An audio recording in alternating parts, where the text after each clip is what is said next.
Olá! Um pesquisador da NASA afirma que os extraterrestres estão por aí e que é só uma questão de tempo até serem descobertos. Um bilionário da indústria aeroespacial garante que seus parentes tiveram um encontro com alienígenas. E uma astronauta que já viu a Terra lá do alto lembra que o universo é muito grande para alguém garantir que não existe vida em algum lugar bem distante. Não bastassem essas afirmações, documentos até recentemente secretos registram contatos com objetos voadores não identificados, um deles no Brasil. Diante de todas essas evidências, como ficam os mais céticos? Esse é um dos temas que vamos tratar nesta edição do Matéria de Capa, que vai falar também sobre o asteroide recheado de diamantes capturado por uma nave japonesa. E mais, será que o Sistema Solar tem um novo planeta até agora desconhecido? Fique com a gente.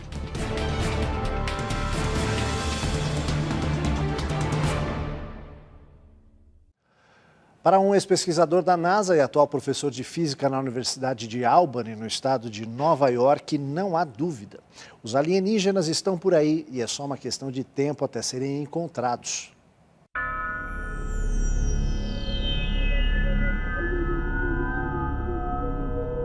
Durante conferência da NASA sobre a possível existência de vida extraterrestre, um dos participantes disparou a seguinte afirmação: "Vocês não têm a menor ideia do que existe lá fora." Foi esta frase que levou o físico Kevin Knuth, que trabalhou durante décadas como pesquisador da NASA e atualmente leciona na Universidade de Albany, a aprofundar suas pesquisas sobre o assunto. Para ele, países como os Estados Unidos, Rússia, Reino Unido, França e até mesmo o Brasil têm ocultado informações sobre a existência de objetos voadores não identificados, UFOs, na sigla em inglês. Kevin observa que, diante da existência de 300 bilhões de estrelas apenas em nossa galáxia, são enormes as possibilidades de que exista algum tipo de vida lá fora, não apenas na Via Láctea. O professor lembra que, numa pesquisa feita pela Universidade de Stanford, entre os membros da Sociedade Americana de Astronomia, 62 pesquisadores admitiram ter testemunhado ou registrado fenômenos inexplicados. Em todos os casos, os registros foram feitos à noite.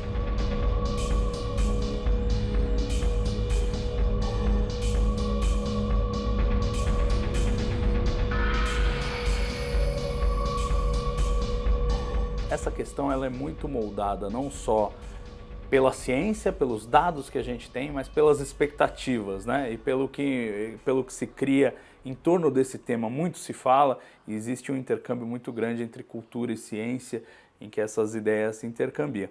O que ele diz, e eu acho que é meritório, é assim: existe um percentual de casos de avistamentos no céu que não tem uma explicação satisfatória. A imensa maioria é explicada muitas vezes por eventos triviais, né? E existe um percentual de casos que não é explicado, mais ou menos ao redor de 5%. O que seriam esses 5%? Os ufólogos já são mais entusiastas e falam: não, são alienígenas. O que a ciência pode dizer a esse respeito? É um mistério. E o que o Kevin Knuth está defendendo é basicamente assim: é um mistério e a ciência deveria se dedicar a tentar desvendar esse mistério, né? Ele não está afirmando que são alienígenas, ele está afirmando que tem um mistério cuja explicação, uma das explicações possíveis é que sejam visitantes alienígenas e que a gente deveria estudar, levar isso um pouco mais a sério. Eu acho que nós vamos sim encontrar vida extraterrestre, mas é assim: serão bactérias em Encélado, ou Europa, lua de Júpiter, lua de Saturno, ou talvez um fóssil em Marte, não homenzinhos verdes num disco voador. Essa é a expectativa da ciência e é o que a gente pode trabalhar neste momento. A expectativa do público é muito moldada pela ficção, né? Pelo que se vê em séries como Jornada nas Estrelas. E eu adoro, eu admito, você pode ver a decoração do meu escritório, ela entrega que eu gosto de Jornada nas Estrelas. Estou até organizando um evento a respeito, vamos trazer um ator agora para comemorar os 25 anos de Deep Space Nine. Estamos 18 de agosto, acontece no AMB, um evento para 1.000 pessoas, né? Mais informações em odonobrasil.com.br. Mas assim, isso é ficção, eu sei separar a ficção da realidade. A realidade é que a gente realmente não sabe o que há lá fora. Pode haver toneladas de civilizações esperando para ser descobertas e pode não haver nada. Entre os casos levantados pelo professor Kevin Knuth em suas pesquisas, destaca-se um episódio registrado pela Marinha Norte-Americana.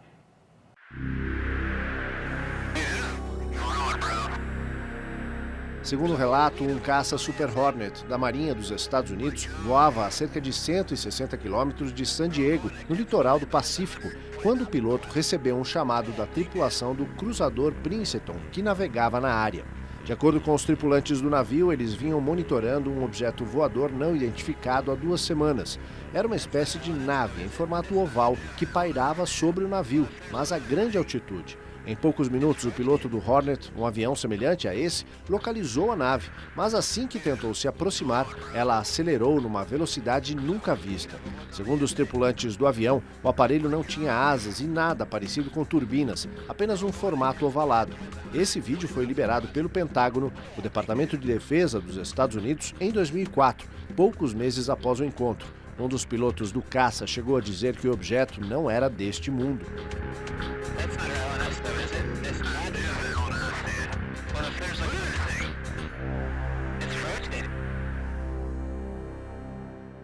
O material pesquisado pelo professor Kevin também inclui um documento procedente do Brasil. Trata-se de registro da Base Aérea de Salvador, na Bahia. O documento da base de Salvador, dirigido ao Comando Aéreo Regional, é datado de 23 de dezembro de 1977 e relata um fato registrado no dia 16 de dezembro daquele ano, durante voo de aeronave que retornava do Rio de Janeiro para a capital baiana.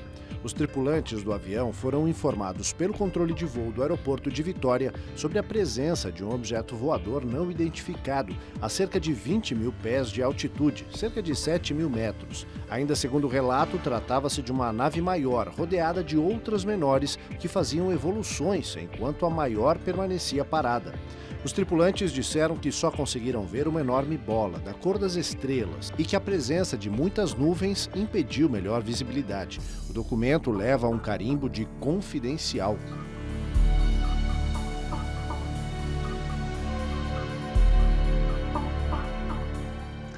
Na França, um comitê para estudos sobre objetos voadores não identificados reuniu diversos relatos de pilotos, não apenas franceses, mas de vários países.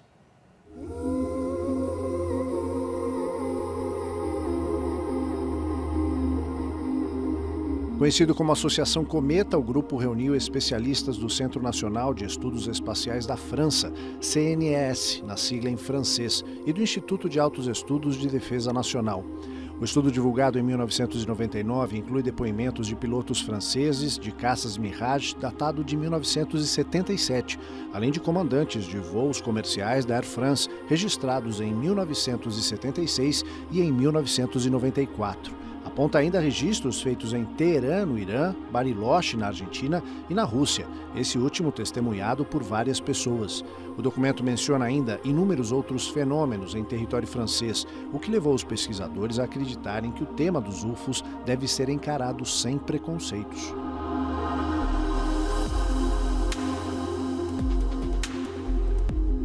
É uma imagem apaixonante, né? Agora a gente começou a descobrir os planetas fora do sistema solar.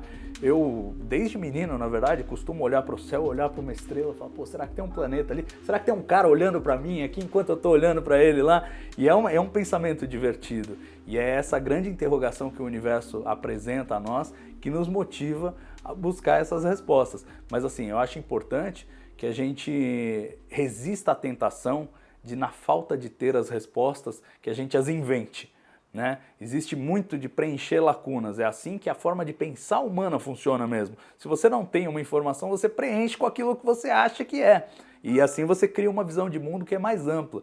Mas a ciência tem que resistir a essa tentação, tem que buscar realmente as respostas e tem que ter a coragem, que não muita gente tem, de que quando você não sabe uma resposta, você diz, a resposta é eu não sei. A resposta não é deve ser isso, deve ser aquilo. Eu acho que é nesse sentido que os cientistas são cautelosos na hora de afirmar, olha, não sei se há ou se não há vida fora da Terra. Estamos procurando. O bilionário norte-americano que fez fortuna na indústria aeroespacial não apenas acredita na existência de extraterrestres, como afirma que eles já estiveram na Terra em várias ocasiões. Just outside Las Vegas, Robert Bigelow's story takes a turn that Em entrevista ao programa 60 Minutes da CBS, Robert Bigelow mostrou aos repórteres o local descampado onde, segundo afirma, seus avós tiveram um encontro com um objeto voador não identificado. Ainda de acordo com o relato dele, o objeto se aproximou do carro dos avós, parou por alguns instantes e se afastou em seguida. Essa história, encarada com reservas por algumas pessoas, é que teria levado Bigelow, muitos anos depois, a investir na indústria aeroespacial, o que lhe trouxe uma fortuna de bilhões de dólares. A Bigelow Aerospace produz componentes para foguetes utilizados pela NASA, além de outras agências espaciais da Europa e Ásia. Mais do que acreditar na existência de seres extraterrestres em algum ponto do universo, Bigelow não tem dúvidas. Acha que eles estão entre nós, aqui na Terra. It's just like right under people's noses. Oh my gosh. Wow. Às vezes as pessoas falam assim, poxa, mas eu queria os homenzinhos verdes, eu não queria bactérias em Marte. Mas descobrir bactérias em Marte é uma implicação para o resto, para o grande contexto e talvez para a busca dos homenzinhos verdes, que é imensa, porque você vai chegar à conclusão de que a vida é realmente um fenômeno comum. Se ela aconteceu em 2 planetas vizinhos no mesmo sistema planetário, é sinal de que ela deve acontecer em muitos lugares do universo. E aí a chance de haver homenzinhos verdes em algum lugar aumenta exponencialmente. Então assim, você descobrir uma bactéria em Marte pode não parecer muito interessante, mas no grande plano de você entender realmente o contexto da vida no universo, descobrir uma bactéria em Marte é absolutamente fundamental e é o que a gente pode buscar agora e é justamente com essas bases que a ciência trabalha. Quem sabe um dia a gente vai estar fazendo igual em Jornada nas Estrelas, com uma astronave que viaja por vários sistemas planetários em busca de novas civilizações. Ainda não estamos lá, mas pelo menos as bactérias em Marte a gente já pode começar a procurar. Um estranho objeto que passou pelo sistema solar deixou os cientistas intrigados. Afinal, o que era? Um asteroide? Um cometa? Vamos ver direito essa história.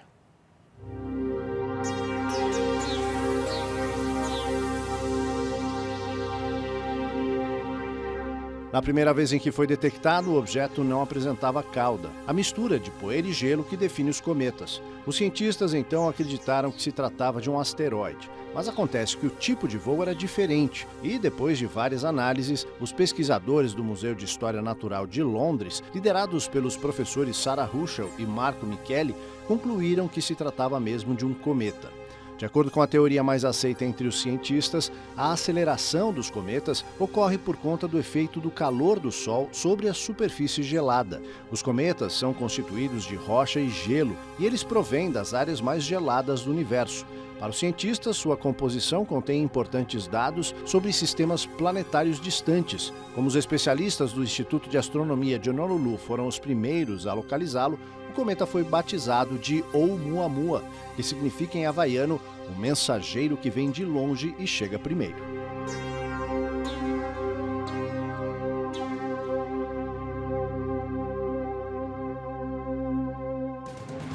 No próximo bloco, o astronauta da NASA lembra que o universo é grande demais para se afirmar que não existe vida em algum lugar do espaço. E mais, será que o sistema solar abriga um planeta ainda não identificado? A gente volta já.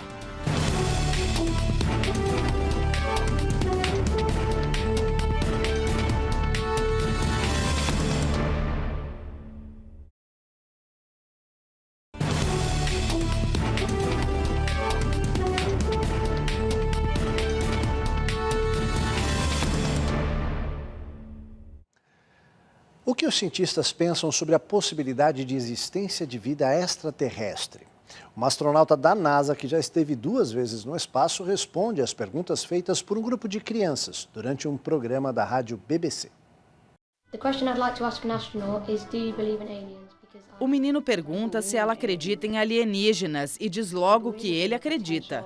Karen Nyberg responde que há uma possibilidade de existência de vida em algum lugar do universo além da Terra. Até agora não se viu nada no sistema solar e mesmo a partir da Estação Internacional que comprove isso. Mas o universo é muito grande, tão grande, além de nossa imaginação. E a possibilidade de que exista algum tipo de vida que chamamos de alienígenas é provável. Já a menina quer saber se Karen se sente segura no espaço. E ela diz que se sente segura, principalmente porque há um treinamento intenso para enfrentar qualquer situação de perigo. E temos um grupo de pessoas em Houston e outros centros centros de controle de voo que monitoram a estação espacial, checando tudo para que não ocorram problemas. Então me sinto segura. E esse quer saber como ela se sente nos primeiros instantes, quando chega ao espaço. A resposta? Os primeiros minutos no espaço são muito surreais. Você acabou de ser lançado num foguete que sobe rapidamente em 8 minutos e meio, o que o faz sentir muito pesado, e então, de repente, você está flutuando no cinto de segurança. E você está nesse ambiente incomum em que você nunca esteve. O fato é que você tem muito trabalho para fazer e, num primeiro momento, não há tempo para pensar nesse lugar tão legal. Mas é muito empolgante, sem dúvida. A vastidão do universo faz a gente pensar que é muito improvável que não tenha nada lá fora, né? Mas, por outro lado, a gente não tem a menor ideia de qual é a probabilidade de que química pré-biótica se torne vida e que vida eventualmente se torne vida inteligente. A gente não sabe esses números porque a gente conhece um único caso e com um único caso você não faz estatística. Então a gente não sabe. A gente tem que contrastar a enormidade do número de planetas e estrelas com o nível de probabilidade. Se for mais improvável do que o número de estrelas e planetas, aí provavelmente estaremos sozinhos. Se não for, se for menor, aí muda a relação. Então, quer dizer, a gente depende, para fazer essa estimativa, que normalmente é feita por um artefato conhecido como a equação de Drake, né? Você coloca os vários fatores que determinam a existência de uma civilização, inclusive o tempo de vida de uma civilização, que eu diria que é o fator mais crucial para nós como civilização, ou seja, quanto tempo nós podemos sobreviver antes que sobrevenha uma catástrofe sobre nós, né? Então ele fala da gente, não fala só lá fora, mas todos esses fatores são importantes e muitos desses fatores são desconhecidos. Então, dependendo do número que você colocar lá na equação de Drake, você pode concluir que tem milhões de civilizações lá fora ou que nós somos os únicos. E não dá para saber nesse momento, a gente precisa de mais dados. Daí a busca por bactérias em Marte, em Europa, aí a gente começa a calibrar um pouco melhor o que a gente espera da vida, né? Onde que a vida vai se desenvolver, quais são os parâmetros, quais são as probabilidades dela evoluir em outros lugares como evoluiu aqui na Terra. Os pesquisadores estão cada vez mais convencidos de que se existe um lugar, veja bem, no sistema solar, capaz de abrigar algum tipo de vida, esse lugar é Encelados, a lua de Saturno.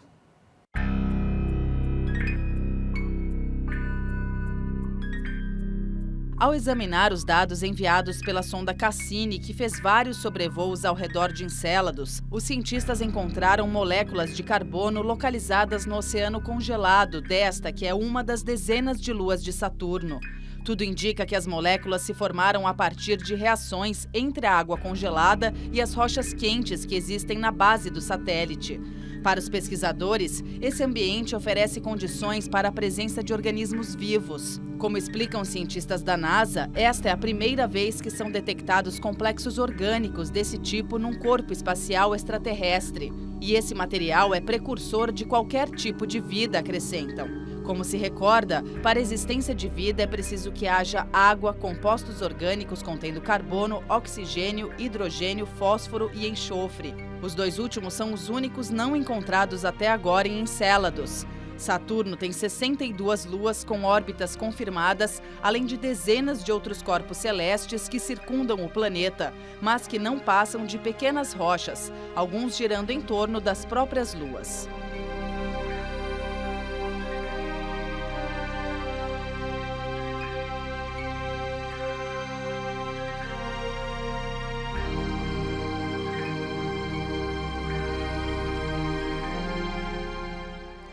Depois de percorrer 290 milhões de quilômetros ao longo de 4 anos, uma nave japonesa chega a um asteroide que é formado em boa parte por diamante e outros minerais valiosos.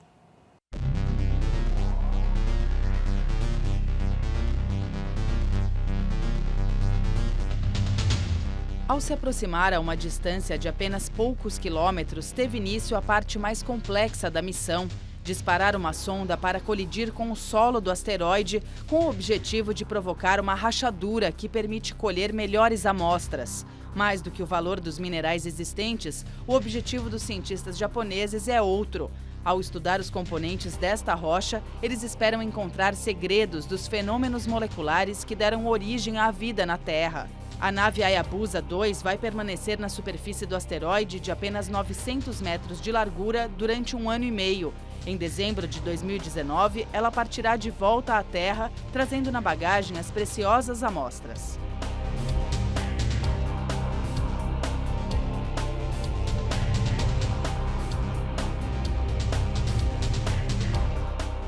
Será que existe um planeta ainda desconhecido no Sistema Solar, situado muito além de Netuno e Plutão? A estranha evolução de um asteroide pode ser uma pista importante, acreditam alguns astrônomos.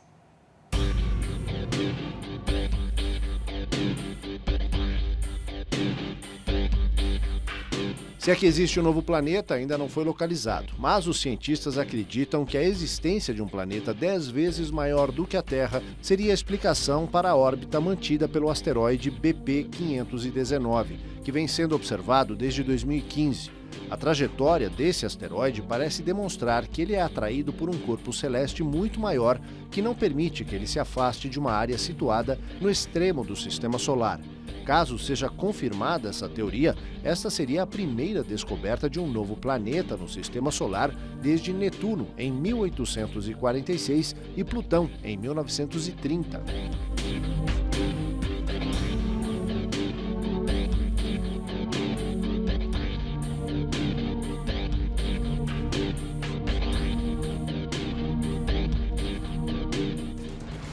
Daqui a pouco, astrônomos europeus captam a primeira imagem de um planeta recém-nascido.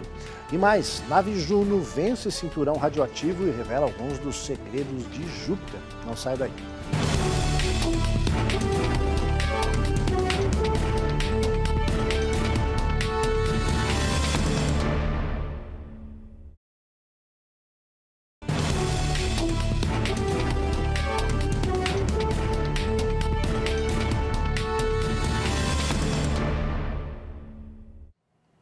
Há 2 anos, a nave Juno se aproximou de Júpiter depois de atravessar o intenso campo magnético e o cinturão radioativo que cercam o maior dos planetas do Sistema Solar.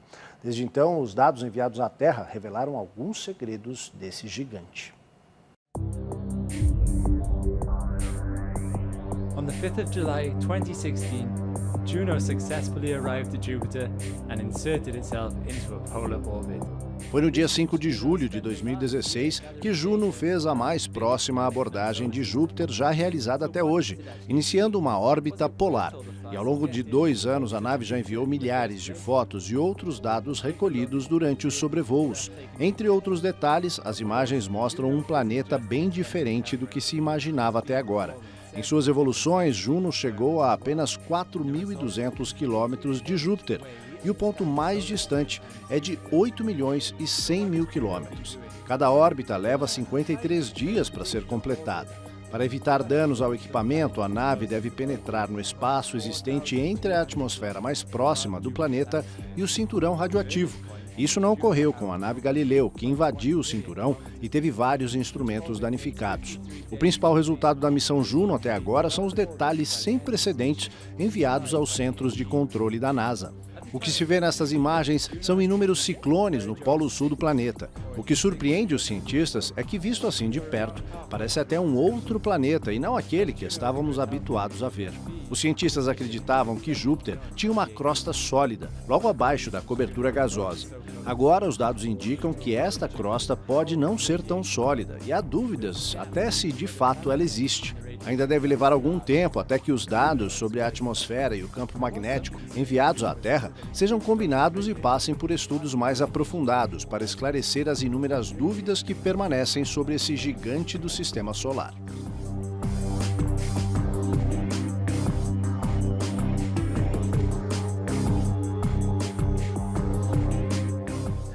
Astrônomos europeus divulgam a primeira imagem de um planeta recém-nascido.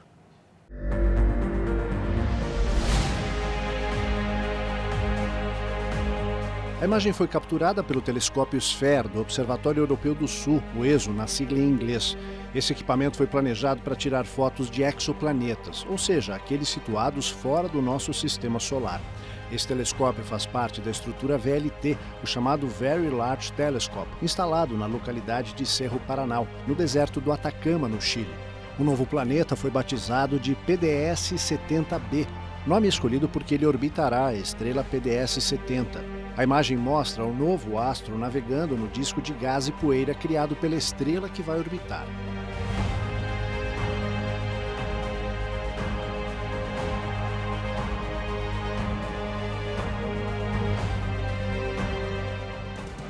Astrônomos da Universidade da Flórida trabalham na classificação dos asteroides que se concentram no vasto cinturão situado entre Marte e Júpiter.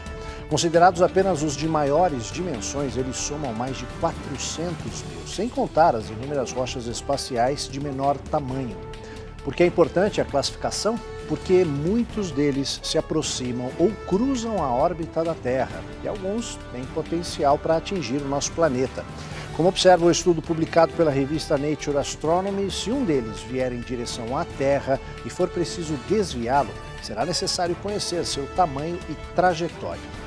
Na dúvida, é melhor prevenir, não é mesmo? Essa edição do Matéria de Capa fica por aqui. A gente volta na próxima semana, nesse mesmo horário.